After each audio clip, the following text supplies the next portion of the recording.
Welcome to another episode of The Marketer's Edge, a series designed to share senior level perspective about marketer challenges, opportunities, and agency relationships. Our goal is to help marketers learn from other senior executives across different industries and to help provide perspective for agencies about things business people deal with every day to help them better represent their clients and win new business.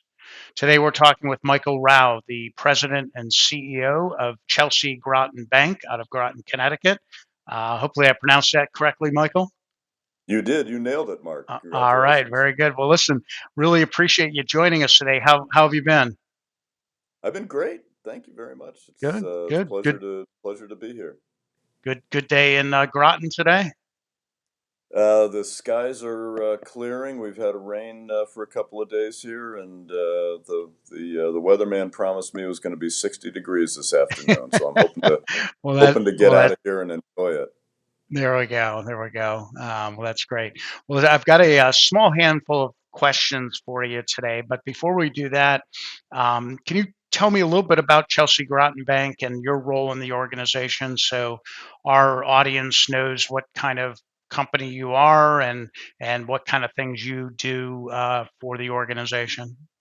Sure, happy to. So today there are about 5,000 banks headquartered in the United States, and we are one of about 500 of those banks. About 10% of the banks in the country are mutual banks like Chelsea Groton. So we were founded actually not too far from where I am here in Groton, Connecticut, in 1854 Hmm, by a group of local people. Believe it or not, this area, Mystic, Connecticut in particular, back in the mid 19th century, was a hub of activity halfway between New York and Boston, deep water access. It was a shipbuilding port. There was the beginning of the expansion west, a lot of industry, and so a group of local people. There were banks in the area at the time, but they catered mostly to wealthy people. hmm, And so there was a group of local people that got together to create a bank for the regular folks in the community. And interesting. what they did, rather than sort of, each of them taking 5 or 10 or 20% or whatever the number was, they created it as a mutual bank. So, Okay. from a governance structure, think of it a little bit as a nonprofit. We are a for profit company, but from a structural standpoint, we have a group of people called corporators who are elected to represent the interests of the community and the depositors of the bank. They in turn Okay. elect a board of trustees, and a board of trustees hires a CEO, and I am the lucky guy to be the CEO. So, Okay. 100 and Interesting. the bank is 167 years old. I never counted up how many CEOs we've had. I'm probably 12th or 15th in a long line Okay. Nice. of people who have had this extraordinary opportunity, and I've been here as CEO for a little more than 11 years. Oh, wow. That's great. That's great. And one of the questions I was going to ask you was about sort of how your structure differs from, say, a credit union where you have, uh, you know, customer owners, of the credit union. How does that structure differ between the two? It's a it it's they're similar with some sort of differences of nuance. As you say, when you become a member of a credit union, you actually get what's called a share account, and that share Okay. account provides you with a part in the governance process. Okay. We don't have that same sort of share account kind of thing, but the concept is similar, right? Credit unions Okay. and mutual banks really both exist for the good of their customers and their communities. We don't have shareholders, we don't have Mhm. investors. I spent about 20 years before I came here working for a publicly traded bank, and so we don't have that kind of quarter to Right. quarter mentality. Mhm. And squeezing out every last nickel for the shareholders. As I Yeah. said, we're a for-profit company. We have to make money. That's how we invest in technology. That's how we invest in infrastructure. That's how we invest in people. But we don't have that additional layer of need for profits that goes to dividends and Right. Right. share buybacks and all that kind of That's stuff. great. So That's great. we can, I like to say, because I don't have to worry about shareholders as a CEO, I can focus 100% of my attention on our team members and our customers. That's great. That's great. Very good. That's good. That's sounds refreshing. It Um, is. so yeah, I'm sure. Um, so I saw on LinkedIn on your profile that about a year ago you were selected to the national board of the American Bankers Association, and that's great. I Mm. mean, congratulations on that. I'm curious, given you now have a much broader perspective of the banking industry, and obviously you brought a lot of great banking experience into your job here at Chelsea Groton. What would you say some of the top challenges are that are facing banks today, and also as we look forward into the future?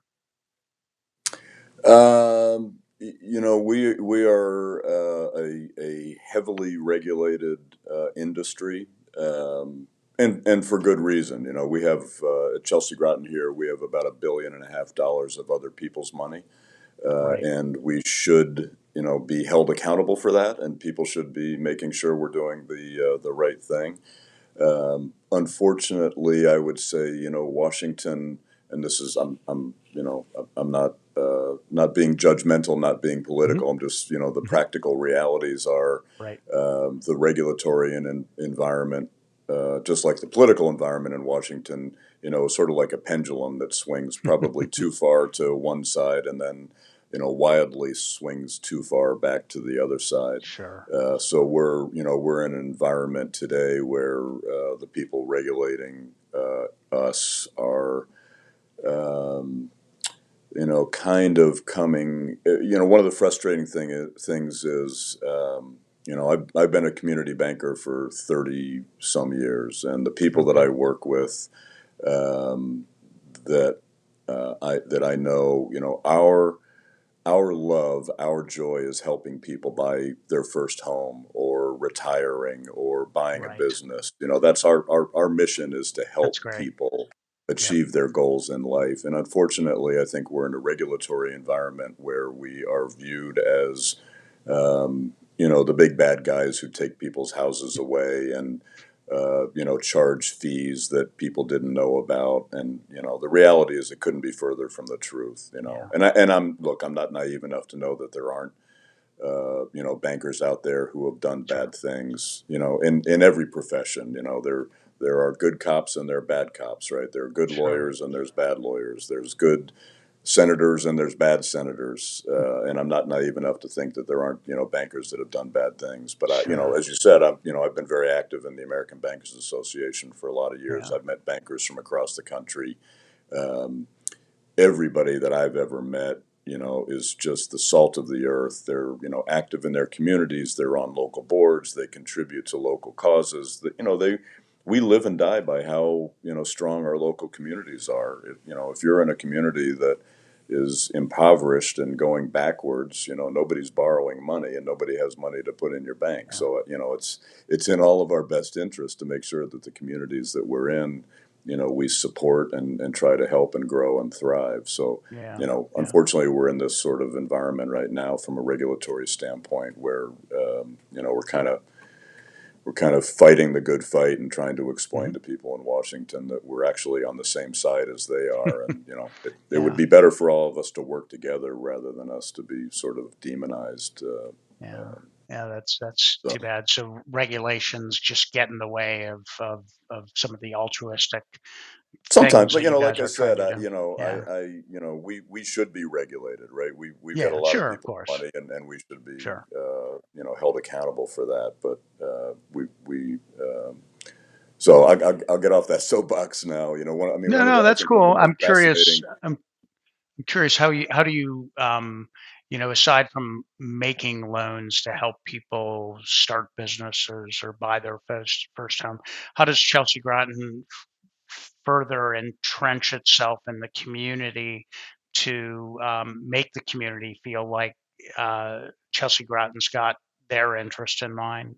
Are there things that you guys do as a bank in terms of how, the things you support or the way in which you get involved in the community that I'm just thinking, others watching may pick up some ideas from you if there's some things that you guys are doing. Yeah, so I would say there's sort of two main thrusts. The first and most obvious is direct support to the community in terms of volunteerism and contributions. So we have a foundation that in 2020 donated about $1 million to the local community in support of that, which was about double during the first year of the pandemic. We doubled Hmm. our contributions in the community. And it goes everything across the board, from the basic human needs to the arts to education to job training, anything and everything we do. Think about it as a community bank. We need to support all efforts and not just Hmm. sort of focus in on, one area. We also, we actually give everybody a couple of days worth of time every year to volunteer That's great. on our time. So we last year had the equivalent of about 3.5 full-time people working in the community doing volunteer Oh, work, wow, that's fantastic. about 9,000 person hours. That's great. Um, Equally as important is we have what we call Chelsea Groton University, which does Right. training both in the community, and for the last couple of years, it's for obvious reasons kind of shifted the other direction and gone more virtual. Hmm. But we run classes. We were on book clubs. We kind of reinvented our branches about 5 years ago and created branches. Typically haven't changed for 150 years. You kind of walk into a bank Right. branch, and on one side of the lobby is a teller line, which is literally a physical barrier that's designed to keep the bad guys away from the money.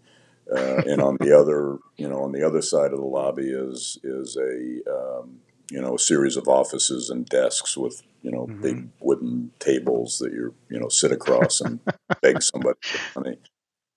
So Right. we completely reimagined the branch experience and have gone through a renovation process branch by branch. And our branches today are really designed less around transactions and more around conversations. So I like to kind of think of the branch like your home.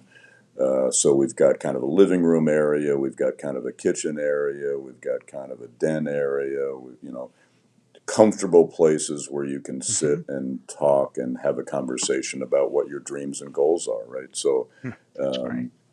that's we've designed those so that they're good for kind of one-on-one conversations, but they can also be configured into classroom settings. Squares around a table, use classroom style, theater style. So we do. That's great. I think we did about 800 individual programs last year. What? Wow, Everything that's from crazy. budgeting and uh, how to plan for your first home. Yeah. Um, we do a lot of small business training, how to use social media for your small business. Our region has 5 major employers and then just a ton of really Okay. small businesses. And so we do a lot of educational programming for small businesses, and it's Yeah. 100% free. You can and it's open. Yeah. You can be a customer or a non-customer. It doesn't matter to us.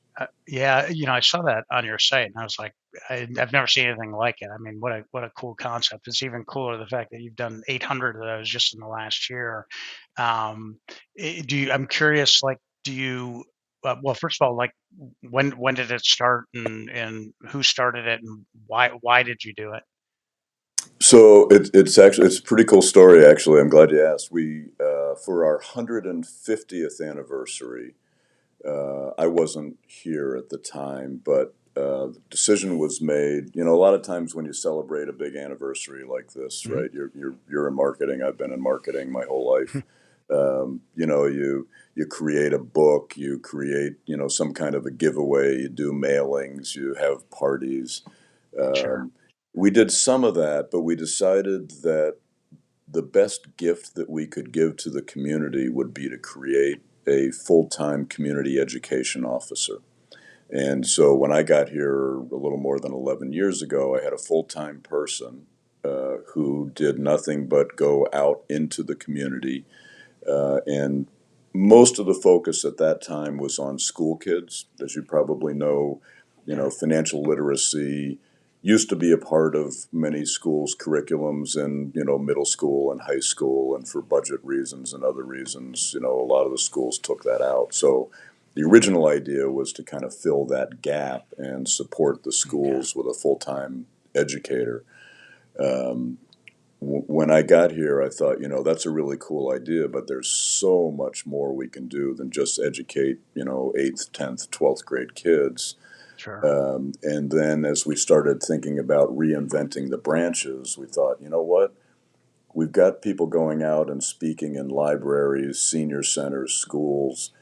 Why wouldn't we bring them into the branches and introduce them to the bank as opposed to going out to where they are? So that sort of combination of let's use the branch as a place to learn and share as opposed to a place just to do transactions. Hmm. And let's broaden the curriculum. So we're talking to, you know, young women to business owners to, sort of across the demographic spectrum, and it's really become a major point of differentiation for us. Yeah. Yeah, that's great. I'm just curious, is it a combination of Chelsea Groton employees doing presentations and people you bring in from the outside, or how does that It's so typically it work? it's it started out 100%, one person at Chelsea Groton Yep. employee, and that got to be, as we broadened the curriculum, obviously she couldn't be everywhere all the time, so we started creating our Chelsea educators, which were other employees. And some obviously, we've got commercial lenders with certain expertise, so they tend to teach some classes. We've got branch folks who have other expertise, and they teach some. And then actually, in the last year or so, we've started to bring in others, other experts. We'll bring in CPAs to do Okay. training. We'll bring in social media experts to do training. That's We great. did. We have a Electric Boat, which is the submarine builder, is a major employer here, and they've been hiring a ton of bright young engineers straight out of college. And so somebody had the idea that we've got all these 20 somethings who were on their own for the first time away from home. Let's teach them how to cook on a budget. So we actually brought in a couple of local chefs and teamed them up with one of the folks that does financial planning for us. And the banker talked about sort of how you plan how much money you have to spend on food. And then the chefs talked about, okay, if you've got, $50 a week, $100 a week, whatever it is, here's how to plan out your food for the week and your shopping list, and here's some recipes. And it was kind of a neat, sort That's of awesome. real life practical. How do you combine life skills, right? Managing money Yeah. and cooking on your Yeah. own. Do you, I mean, I know you're trying to give to the community. Have you seen sort of a positive net outcome in terms of banking customers increasing as a result of the program, Yeah, or by all the metrics, it's funny, I'm getting ready for our annual meeting this year and putting Mhm. together some slides from uh, 2012 to 2019. We grew about $300 million in assets, which at the Oh, time wow. was probably about 25%. Yeah. In 2020 alone, we grew another $300 million. Wow. In That's great. 2021, we grew another 150. So in the That's last two great. years, as we've been sort of ramping all this stuff up, Yeah. we've had about 10 years of growth in two Yeah. years. That's great. That's really cool, Michael. Thanks for sharing that. Um, So just changing the topic a little bit here. Talk to me a little bit about technology and the role it plays in your banking world. I would imagine that COVID kind of changed the game in terms of technology being so critical to successful partnership with your customers. How much do you think that that'll continue to grow in importance? What kind of things are you adopting in the technology space? Can you just talk to me a little bit about technology and its place in your banking world?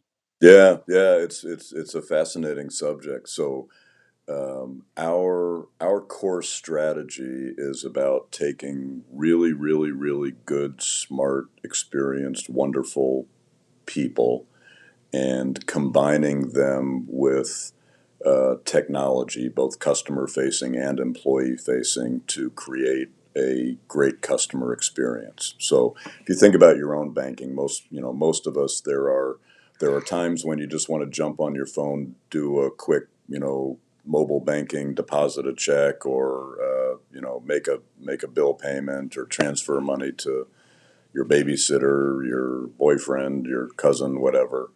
Um, there are also times when maybe you've got something that's a little more complicated and you want to call and talk to a human being, or you want to stop by a branch. Hmm.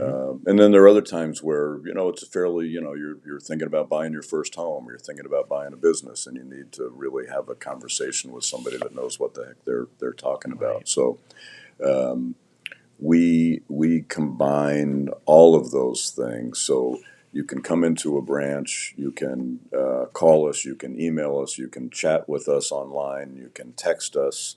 Um, those are all trends. COVID kind of accelerated those trends. Those were all things that were happening before, and just by nature of what happened, people needed more of that. And so Yeah. all of those trends that have been, the trend lines were going up. Those trend lines sort of went, exponential during COVID.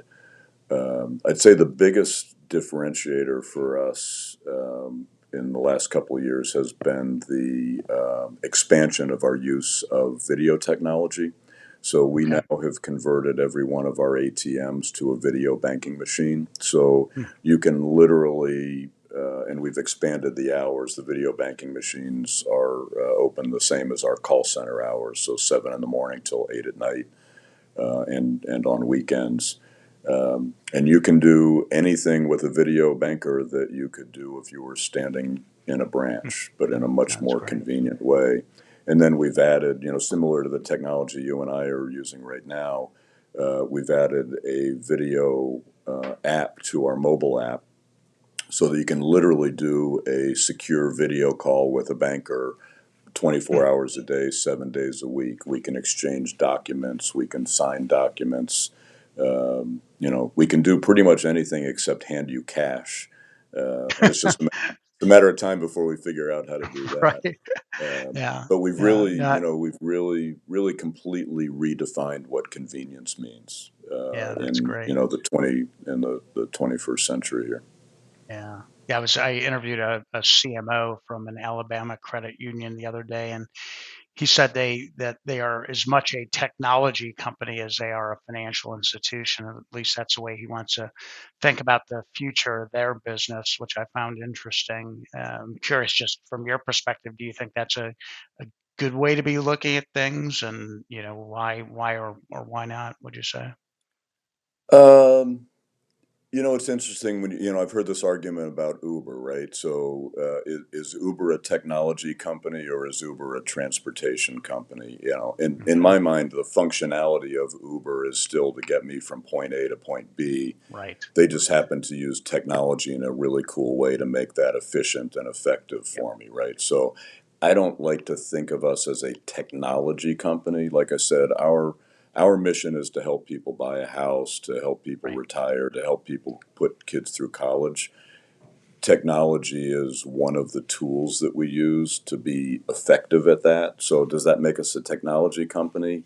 I mean, I Yeah. guess you could sort of, debate that, but Yeah. I'm very much a mission oriented kind of person, right? So, Right. we literally talk daily about our mission. as I say, which is to take on people's problems as if they were our own, right? How would Hmm. I help myself get that house or buy that Right. business?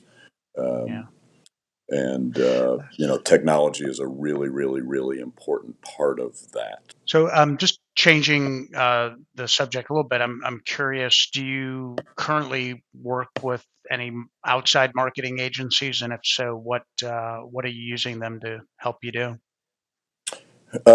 Yeah, so we haven't really talked about it. I have kind of an atypical banker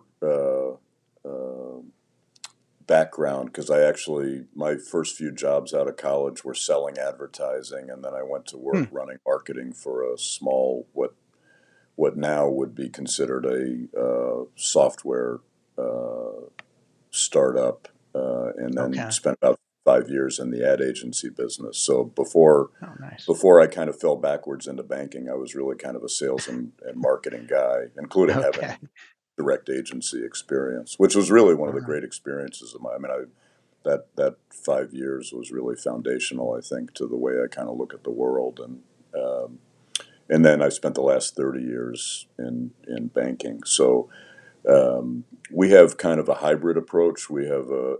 an in-house creative group. We've got a terrific copywriter, a terrific graphic designer. Because we do there's a ton of stuff that I think is just not cost effective to have a full service agency do for us. At the end of Sure. the day, we're still a relatively small company. We did about $60 million in top line revenues last year. Um, so we have to be very judicious in our Sure.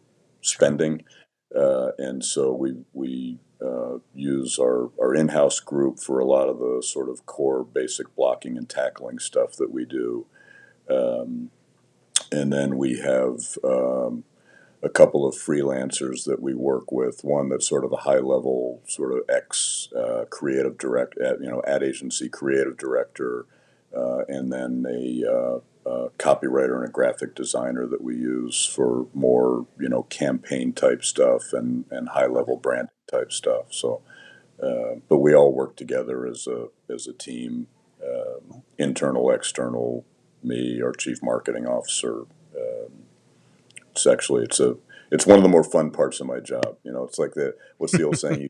You can take the kid out of the jungle, but you can't take the jungle out of the kid, or whatever it is. So Yeah. I still Yeah. think of myself as a marketer at the end of the day. Yeah. Yeah. No, that's great. I'm sure it is a lot of fun. Just staying on that topic, I mean, any advice you'd give to marketers in the banking world specifically, or in general, that are thinking about bringing an agency on board? I think it's really important to have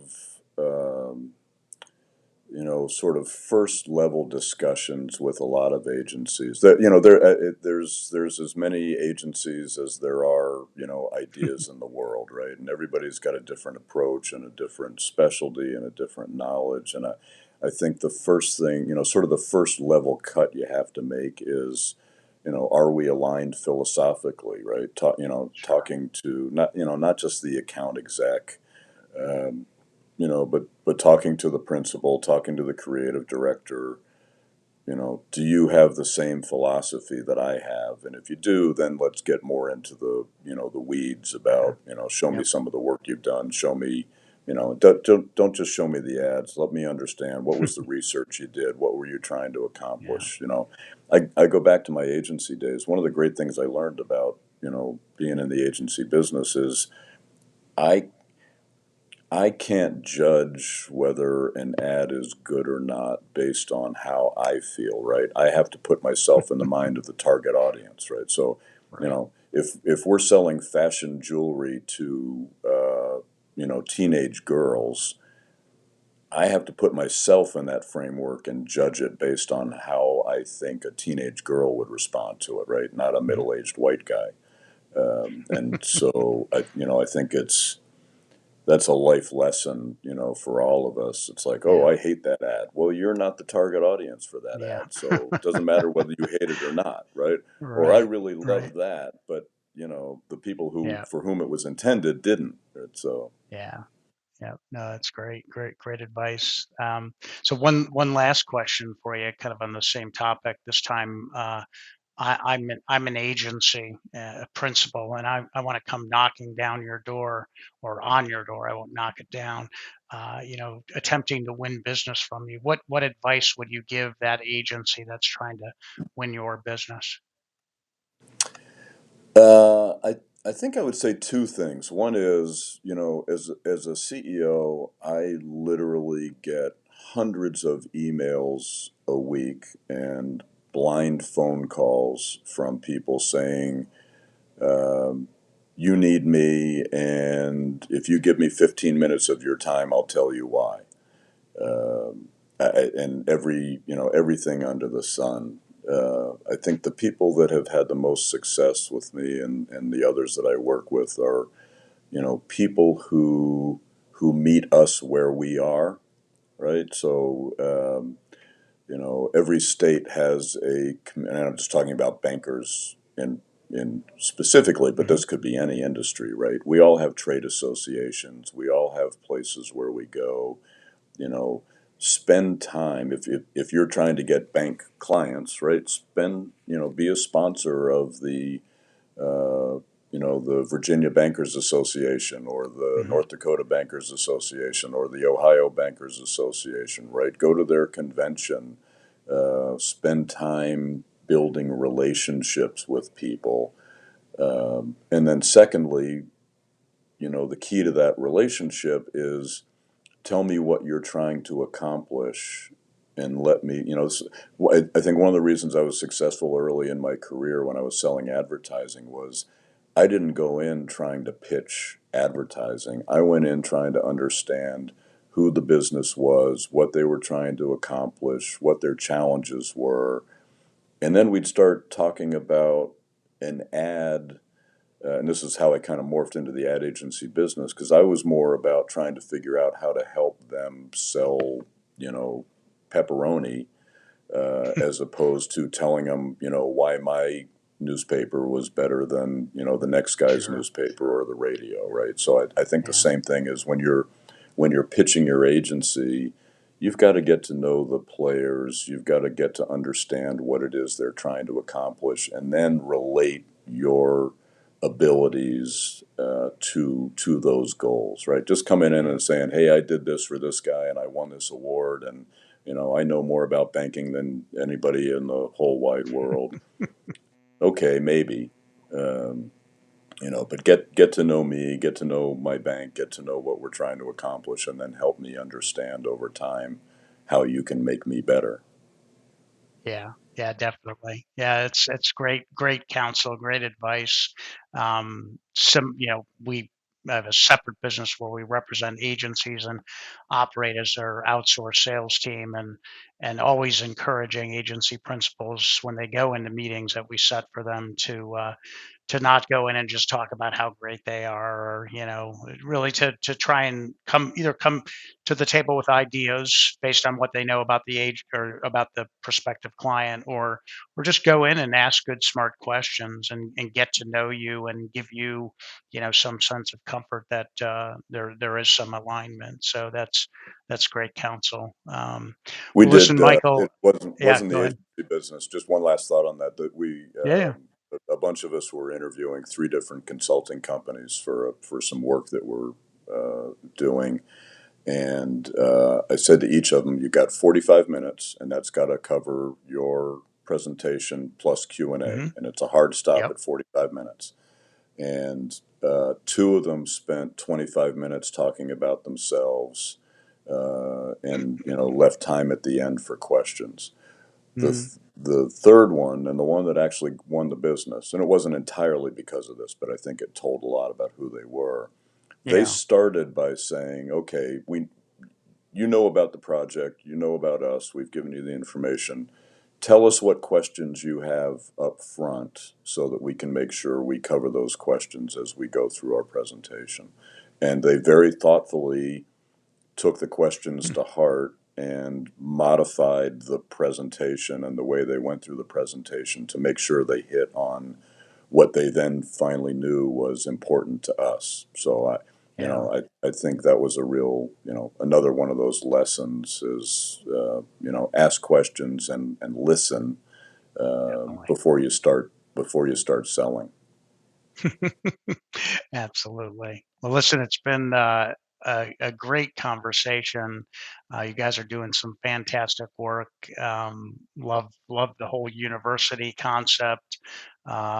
First time I've ever talked to anybody that operates in a non-credit union, non-traditional bank world. So that was kind of cool, and love the fact that you bring the background of marketing and your agency background into play here. And I think the perspective that you've offered and the ideas that you've shared, I think will be of value not just to other banking folks listening today, but other marketers and other CEOs that are running businesses, just thinking about things a little bit differently. And I really appreciate all the perspective. I think it'll be of great value to them as well as to certainly the agency folks that are listening today. I think they'll pick up some pointers that hopefully will help them as well.